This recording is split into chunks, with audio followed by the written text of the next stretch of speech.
నీ చిట్టాడంగంలో నీ పేరు మాయమైపోతుంది. నీ భూములు మిగులు భూముల్లోకి వెళ్ళిపోతాయి. నువ్వు ఎప్పుడో 2001లో 2003లోనో సినిమా హాల్ దగ్గర గట్టిగా ఈలేసిట్టే ఆ కేసు ఇప్పుడు పెడతారు. కాబట్టి చివరికి ఇంకా మన మేలు వెంకటరామరెడ్డి గారి నాయకత్వంలో ఈ జిల్లాలో అంత పరిస్థితి లేదు. కానీ చూస్తున్న పరిస్థితి మా నాయన్ని ఎందుకు స్టేషన్కి తెచ్చినావు అని అడిగితే ఏంది చదువుకున్న పిల్లగాళ్ళు ఒక అమ్మాయి ఇంట్లో ఉండి నాయన్ని స్టేషన్ పట్టకపోతే మా నాయన భద్రపోయి సాయంత్రం దాకా రాలే ఏంది రాని స్టేషన్ పోతే ఆ పిల్లని కూడా తన్నే పరిస్థితి. నీ మీద కేసు పెడతా అని చెప్పి పరిస్థితి. అంత దుర్మార్గం. తెలుగుదేశం వాళ్ళు అంటారు మీ హయాంలో జరగలేదా? జరిగింది ఇంత, చెప్పింది ఎక్కువ. మరి మీరే చేస్తూ ఉన్నారు. మీరు జరగకుండా ఆపాలి కదా.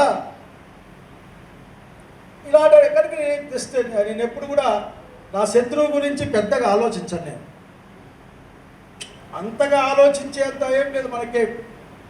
ఎలక్షన్ల గురించి ఏంది ఈ రాష్ట్రంలో ఏ ఒక్కరికి కూడా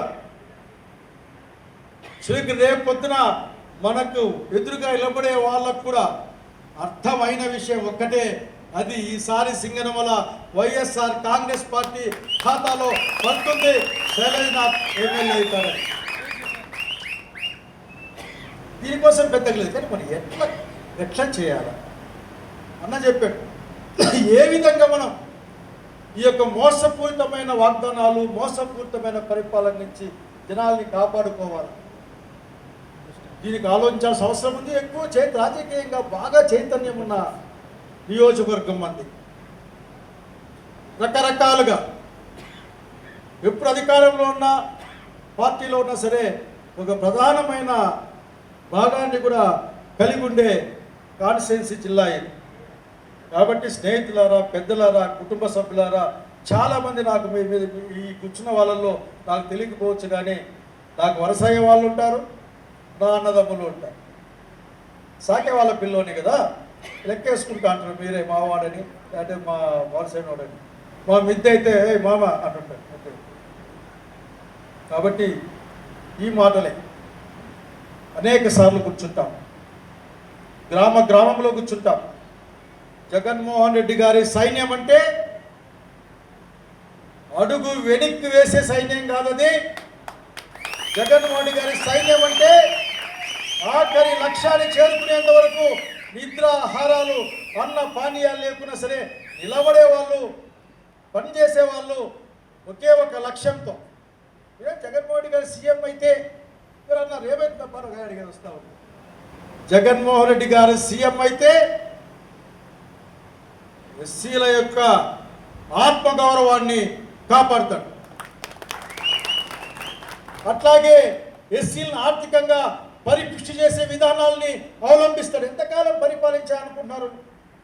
2.5 సంవత్సరం కరోనాలో వెళ్ళిపోతే మిగతా 2.5 సంవత్సరమే కదా. అందులో 6 నెలలు ఎలక్షన్ కాలం వస్తే 2 ఏళ్ళే కదా పరిపాలించింది.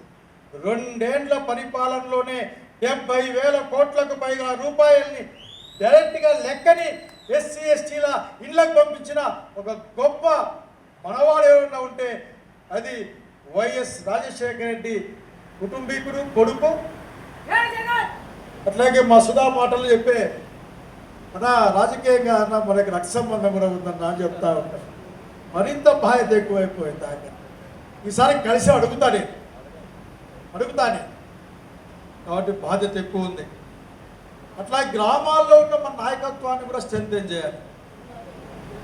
గ్రామాల్లో రకరకాలుగా ఉంటుంది. ఉదాహరణకు ఒక ఊర్లో ఒక నాయకుడితో ఇబ్బంది ఉందనుకో, నాకు చెప్పండి, నేను లేకపోతే వెంకటరామలకు చెప్పండి. అటువంటిది ఏదైనా ఉంటే ఇంకా మధ్య యుగాల నాటి భావజాలం ఎవరైనా ఉంటే కూర్చొని మాట్లాడి అందరం కలిసి సాధించాల్సిన లక్ష్యం ఒక్కటే, అందరూ పోవాల్సిన మార్గం ఒక్కటే, అందరూ చేయాల్సిన పని ఈ రాష్ట్రంలో వైఎస్ జగన్మోహన్ రెడ్డి ముఖ్యమంత్రిగా పరిపాలిస్తుంటే చూడమనే విషయాన్ని చెప్దాం. కనుక గ్రామాన్ని కూడా స్ట్రెంథెన్ చేయాల్సిన అవసరం ఉంది. ఈ మాటలతో మిమ్మల్ని కోరుకునేది ఒకటే, అందరం కలిసి ఉందాం, అందరం కష్టపడదాం. దారి తప్పే గొర్రె పిల్లల్ని తెచ్చి మరీ ఆఖరికి మందలో కలుపుదాం. అందరినీ కూడా ఆఖరికి మనం, నేనేమి ఏదో పెద్దగా వస్తాయని నేను చెప్పలేను, కానీ తలెత్తుకొని చొక్కా ఇట్లా అనుకొని ఇది మా ప్రభుత్వం చెప్పే అనుకునే ప్రభుత్వాన్ని సాధిస్తాం.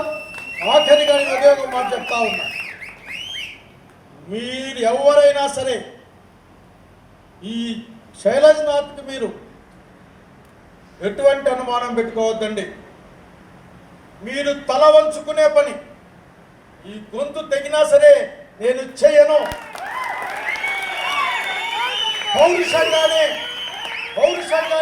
పౌరుషం అంటే శైలజ్నాథ్ని మీరు సగర్వంగా మీ మీద చేసుకొని ప్రకటించే విధంగానే ఉంటారని తెలియజేసుకుంటూ జై జగన్, జై జగన్, జై జగన్. నమస్కారం.